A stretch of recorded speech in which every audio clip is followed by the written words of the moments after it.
கர்த்தருடைய பரிசுத்த நல்ல நாமம் மகிமைப்படுவதாக.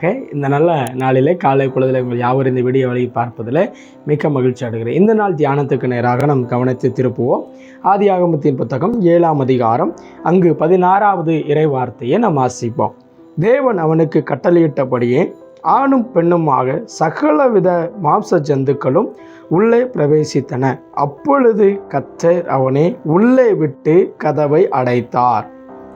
என்னை கேட்குற அன்பான தேவ ஜனங்களே, இந்த நல்ல காலை பொழுதிலே இங்கு நாம் அநேகருக்கு தெரிந்ததான வேத பகுதியிலிருந்து தான் ஒரு வேத பகுதியை வாசித்திருக்கிறேன்.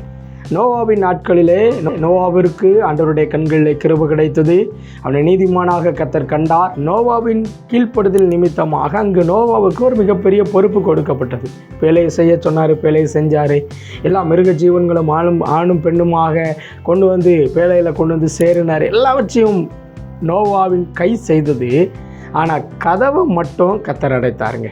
இன்னைக்கு கேட்குற அன்பான தேவ ஜனங்களே, இந்த நாளிலே சில வேளைகளிலே நம்முடைய வாழ்க்கையிலே நம்முடைய சூழ்நிலைகளிலே சில கதவுகளை கர்த்தரே அடைப்பார். ஏன் தெரியுமா?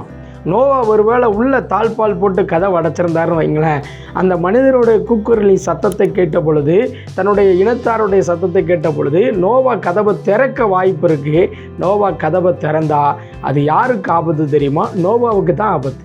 ஆகையினால தான் கர்த்தர் என்ன பண்ணார்னா, நோவாவுக்கு அடைக்கிற சாவியை கையில் கொடுக்கல, கதவை சாவி அடைத்து கர்த்தர் கையில் வைத்து கொண்டார். இன்றைக்கி உங்களுடைய வாழ்க்கையிலையும் சில நேரங்களில் சில சூழ்நிலைகளின் நிமித்தமாய் சில கதவுகள் அடைக்கப்பட்டிருக்கா? எதுக்கு தெரியுமா அடைக்கப்பட்டிருக்கு?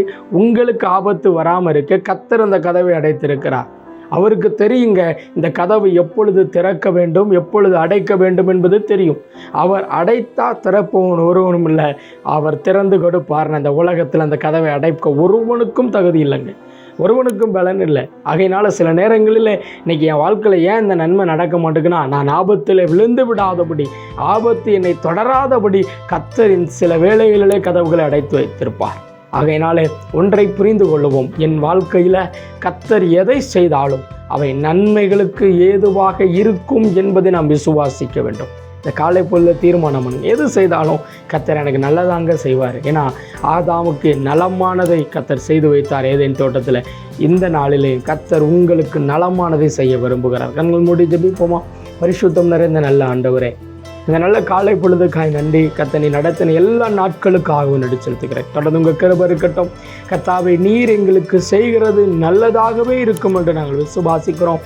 இந்த ஆண்டு முழுவதும் கர்த்தர் எங்களுக்கு செய்த எல்லாம் நன்மையாக இருக்கிறது. ஆண்டவரே, தொடர்ந்து புதிய ஆண்டிலும் நலமானதை கர்த்தர் செய்வீராக பொறுப்படுத்துக்கள். இயேசுவின் நாமத்தின் பிதாவே, ஆமென்.